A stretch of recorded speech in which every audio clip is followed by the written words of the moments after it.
way to you? Yeah, no, every title, especially the World Cups, British and Irish Lions, and then the 3 Super Rugby. Those 3 Super Rugby titles almost stand out for me. I know the World Cup is the ultimate, but how hard we worked to get to that 3 Super Rugby titles, where we came last every year with the Bulls, and we worked us way up through winning Currie Cups and then getting to that final and winning it. So the 3 Super Rugby's was fantastic, but 2007 was a special year, first time Super Rugby winners winning the World Cup. And I thought, no, we will never be able to get better, but I think 2009 were actually better. So we went into Super Rugby, we won Super Rugby by that big margin of 63 something against the Chiefs.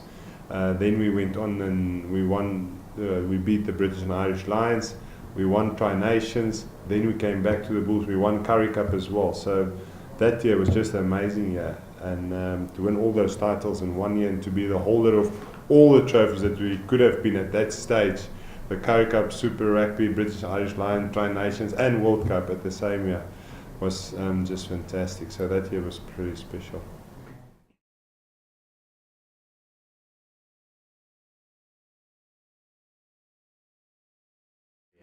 It was a very difficult call to make. I think firstly, you have to go back to how it started. So we've always had the dream of being with the Springboks with Heineke Meyer, because we were so successful with him with the Bulls. We always thought if a few of us, myself, Ree, Buckies, all of us could have a go with Heineke Meyer, we can do something very special with the Springboks. Unfortunately, we never got that opportunity.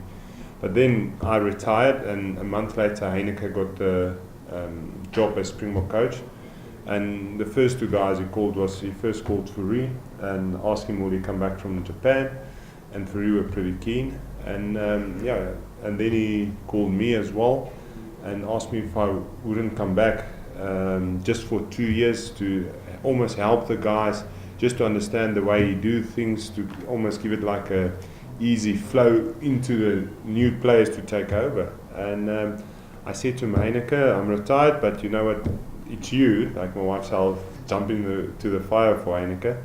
And yeah, I said, yeah, let me come back. I've only been out of the game for a month.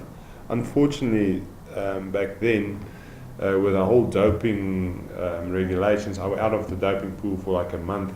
And the IRB said I have to be back for 6 months before I'll be able to play a test match again. So I never wanted to come back to play for the Bulls. I just wanted to come back to play for the Springboks. I've done everything I wanted to with the Bulls.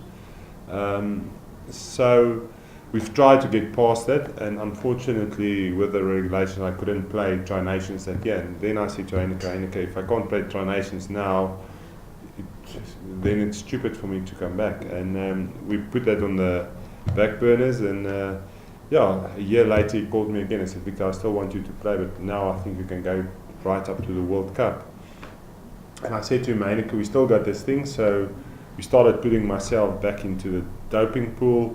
I started training again. I said, let me feel how I felt, and it still felt all right. And I said, let's give it a go, and came back and played another World Cup.